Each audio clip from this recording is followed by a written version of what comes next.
எல்லோருக்கும் வணக்கங்க. Welcome to our chess board 64 channel. இன்றைக்கி நம்ம இன்ட்ரடக்ஷன் வீடியோ தான் பார்க்க போகிறோம். இதில் போர்டோட லேஅவுட் பற்றி பார்க்க போகிறோம். அப்புறம் பீசஸ் எப்படி அரேஞ்ச் பண்ணுறது, எப்படி மூவ் ஆகும், இதை தாங்க பார்க்க போகிறோம். செஸ் போர்டில் வைக்கிறதெல்லாம் நம்ம பீசஸ்ன்னு தாங்க சொல்லுவோம். காயின்ஸ்ன்னு சொல்ல மாட்டோம். கேரம் போர்டில் தான் நம்ம காயின்ஸுங்கிற வார்த்தை யூஸ் பண்ணுவோம். 16 16 32 பீசஸ் மொத்தம் இருக்குங்க. போர்டில் மொத்தம் 8 ரோ இருக்குது, 8 காலம் இருக்குது. வெர்டிக்கலாக இருக்கிறது, அதாவது நெடுக்கு வசமாக இருக்கிறது காலம்னு சொல்லுவோம். ஹரிசாண்டலாக இருக்கிறது, படுக்க வசமாக இருக்கிறது ரோ அப்படின்னு சொல்லுவோம். ஒவ்வொரு காலத்துக்கும் பேர் கொடுத்துருக்காங்க. ஏபிசிடின்னு ஹெச் வரைக்கும். இதுக்கு பேர் ஃபைல் அப்படின்னு சொல்லுவோம். அதே மாதிரி ஃபஸ்ட் ரோ செகண்ட் ரோன்னு சொல்லிட்டு 8 ரோவுக்குமே பேர் கொடுத்துருக்காங்க. இதுக்கு பேர் ரேங்க் அப்படின்னு சொல்லுவோம். ஒவ்வொரு கட்டத்தை பற்றி நம்ம சொல்லும்போது ஃபஸ்ட்டு ஃபைலை சொல்லிவிட்டு அப்புறம் தான் ரேங்க்கு சொல்லணும். அதாவது முதல் கட்டத்தை A1, அடுத்த கட்டத்தை B1, இதே மாதிரி தான் சொல்லிகிட்ருப்போம். 1A 1B 2C அந்த மாதிரிலாம் நம்ம சொல்ல மாட்டோம். இப்போ பீசஸ் நம்ம எப்படி அடுக்கி வைக்கலாம்னு சொல்லிட்டு பார்க்கலாங்க. A1 சைட்லேருந்து தான் ஒயிட் பீசஸ் வரும். H1 சைட்லேருந்து பிளாக் பீசஸ் வருங்க. A1ல் பார்த்திங்கன்னா நம்ம யானையிலேருந்து ஸ்டார்ட் பண்ணுவோம். அதை இங்கிலீஷில் ரூக்னு சொல்லுவோம். அடுத்தது குதிரை, அதை நைட்டுன்னு சொல்லுவோம். அடுத்தது பிஷப்பு, அடுத்தது ராணியை நம்ம குயின்னு சொல்லுவோம். அடுத்தது ராஜா கிங்கு, அடுத்தது பிஷப்பு, அடுத்தது நைட்டு, அடுத்தது ரூக். செகண்ட் ரோ ஃபுல்லாக பார்த்திங்கன்னா நம்ம பான் நிறுத்திடுவோம், 8 பானையுமே. அதே மாதிரி தான் பிளாக் பீசஸும். இந்த பக்கம் ரூக் வர்றதுக்கு நேராக அந்த பக்கம் ரூக்கு, இந்த பக்கம் நைட் அந்த பக்கம் நைட்டு, நேருக்கு நேராக எல்லா பீசஸும் நிறுத்திடுவோங்க. A1ல் ரூக், A2ல் நைட், A3ல் பிஷப், A4ல் குயின், A5ல் கிங், A6ல் பிஷப், A7ல் நைட், A8ல் ரூக். எல்லா பானுமே ஃபஸ்ட்டு மூமெண்ட்டுக்கு 2 ஸ்டெப் மூவ் பண்ணிக்கலாம். ஃபஸ்ட்டு ஸ்டெப் மட்டும்தான். அடுத்தடுத்த ஸ்டெப்பெல்லாம் நம்ம ஒரு ஸ்டெப் தான் மூவ் பண்ண முடியும்.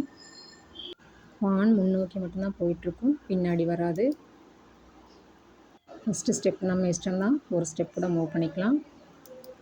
மூவிங் ஸ்ட்ரைட்டாக இருந்தாலும் வெட்டும்போது கிராஸாக மட்டும்தாங்க வெட்டும். ராஜாவை தவிர எல்லா பீசஸையும் வெட்டும். எல்லா பீசஸையும் மியூச்சுவலாக வெட்டும், ராஜாவை தவிர. முடிஞ்ச வரைக்கும் சென்ட்ரு ஏரியா சீக்கிரமாக கேப்சர் பண்ண பார்க்கணும், அதுவும் பாதுகாப்பாக. குதிரை எல் ஷேப்பில் மூவ் பண்ணும், மற்ற பீசஸை தாண்டிட்டும் போகும். குதிரையை தவிர வேறு எந்த பீஸையுமே தாண்டிட்டு போகாது. குதிரை தான் இருக்கிற இடத்துலேருந்து 4வது பிளேஸுக்கு போகும். வெட்டுறதானாலும் சரி, பிளேஸ் ஆகிறதுனாலும் சரி, எல் மாதிரி தான் மூவ் ஆகும். குதிரை நேராக ஒரு ஸ்டெப் போய் டேர்ன் பண்ணி மறுபடியும் 2 ஸ்டெப் தள்ளி போய் இருக்கிற இடத்துலேருந்து 4வது இடத்துல போய் இருக்கும். இல்லைன்னா 2 ஸ்டெப் நேராக போய் ஒரு ஸ்டெப்புக்கும் டேர்ன் ஆகும். பிஷப் டயக்னலாக மூவ் ஆகும், கிராஸாக எவ்வளோ ஸ்டெப் வேணால் மூவ் ஆகும். முன்னாடியும் மூவ் பண்ணி போகும், பின்னாடியும் மூவ் பண்ணி வரும்.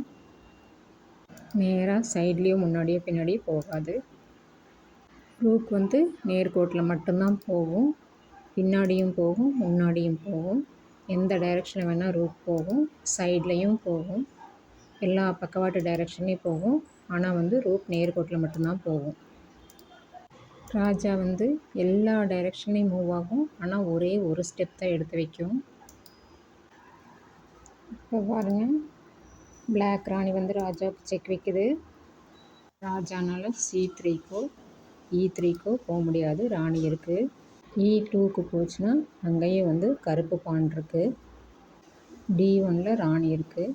ஸோ இந்த 4ஐயும் விட்டுட்டு மிச்சம் இருக்குது இந்த ப்ளூ கலரில் தெரியுது இல்லைங்களா, அந்த 4 இடத்துக்கு மட்டும்தான் இப்போ ராஜாவால் மூவ் பண்ண முடியும்.